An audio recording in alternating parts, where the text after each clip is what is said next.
Assalamualaikum warahmatullahi wabarakatuh.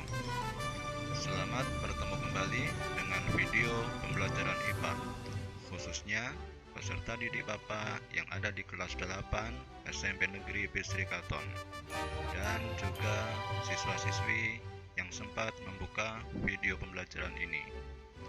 Waktu yang lalu kita sudah membahas materi tentang sistem gerak pada manusia dan tumbuhan. Saat ini kita akan belajar bersama pada materi sistem gerak pada hewan. Sebelumnya, marilah kita selalu berdoa. Semoga di masa pandemi COVID-19 ini, kita dan seluruh keluarga selalu diberikan kesehatan serta kelancaran dalam melaksanakan aktivitas kita.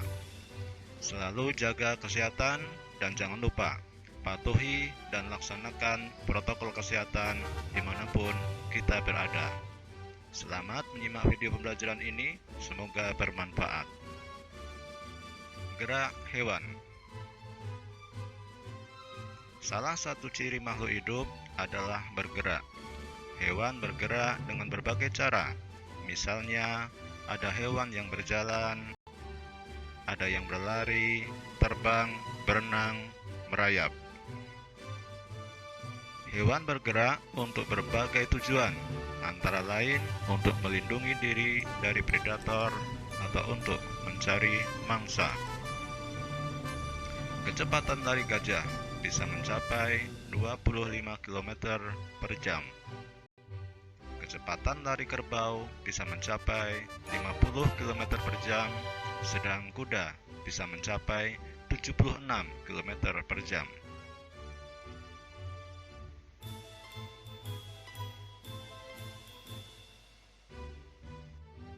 Kecepatan lari citah bisa mencapai 112 km per jam, sedang kijang bisa mencapai 97 km per jam. Hewan darat bergerak menggunakan otot dan rangkanya, terutama kaki. Ikan bergerak menggunakan sirip, dan burung terbang menggunakan sayap. Berdasarkan gambar tersebut, hewan manakah yang mempunyai kecepatan gerak paling besar? Mengapa hewan-hewan tersebut memiliki kecepatan gerak yang berbeda-beda? Coba mari kita nanti analisis. Kesimpulan apa yang dapat kamu ambil dari analisis data tersebut?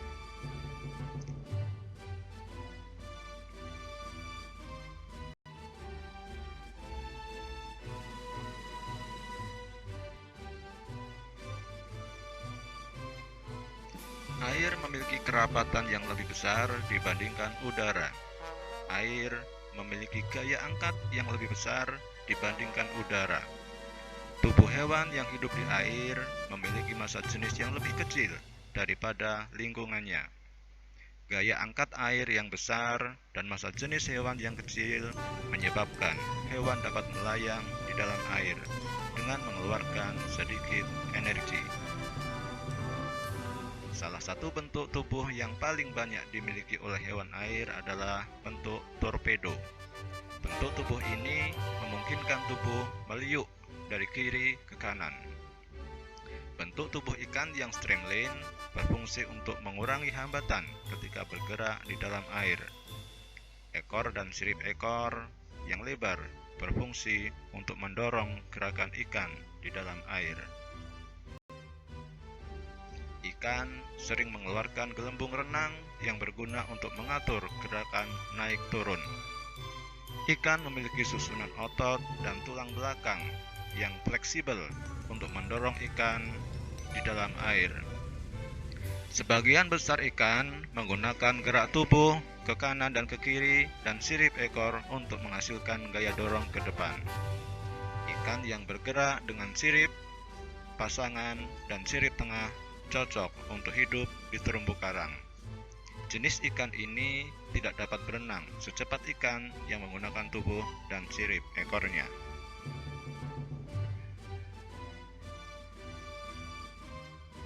Berbeda dengan ikan dan hewan yang hidup di dalam air. Nyamuk seolah-olah berdiri di atas air karena memanfaatkan prinsip tegangan permukaan air. Tegangan permukaan merupakan peristiwa yang diakibatkan adanya gaya kohesi antar molekul-molekul air. Selain nyamuk, anggang-anggang juga memanfaatkan gaya tegangan permukaan untuk dapat bergerak di permukaan air. Hewan-hewan yang terbang di udara memiliki gaya angkat yang besar untuk mengimbangi gaya gravitasi, salah satunya dengan menggunakan sayap.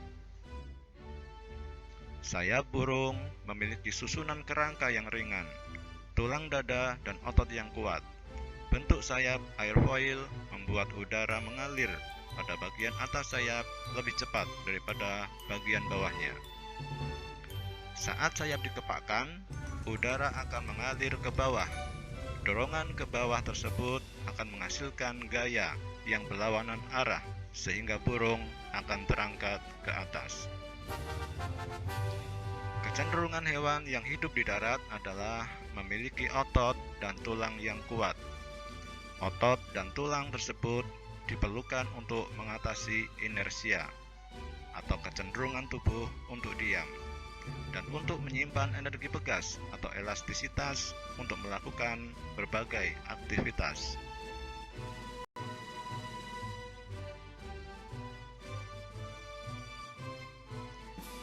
Seorang mulai berjalan dengan mendorong lantai dengan kakinya. Lantai kemudian memberikan gaya balik yang sama dan berlawanan arah pada kaki orang tersebut. Gaya inilah yang menggerakkan orang tersebut ke depan. Dengan cara yang sama, seekor burung yang terbang ke depan memberikan gaya pada udara, dan udara tersebut mendorong balik sayap burung itu ke depan. Gajah dan kerbau memiliki massa tubuh yang besar. Akibatnya, untuk bergerak, gajah dan kerbau harus melawan inersia yang nilainya juga besar. Namun, perbedaan struktur tulang dan otot hewan tersebut masing-masing hewan menyebabkan hewan tersebut dapat bergerak lebih lincah dibanding hewan lainnya. Misalnya, dengan kuda, cheetah, dan kijang. Ketiga hewan tersebut memiliki struktur rangka dan otot yang sangat kuat.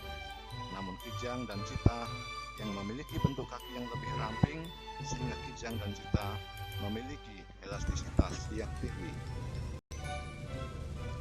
Bentuk kaki yang lebih ramping tersebut mengakibatkan kijang dan cheetah pada saat berlari lebih banyak melompat ke udara dan meluncur di udara. Gaya gesek udara yang jauh lebih kecil daripada gaya gesek permukaan tanah membuat kijang dapat berlari dengan kecepatan yang lebih tinggi daripada kuda.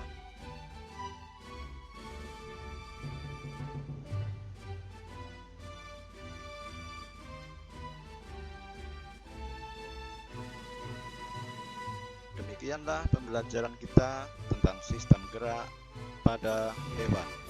Semoga bisa bermanfaat, dan marilah kita bisa belajar bersama-sama dengan mengkaji video-video lain untuk menambah wawasan kita dalam belajar. Selamat belajar, semoga sukses untuk kita semua. Assalamualaikum warahmatullahi wabarakatuh.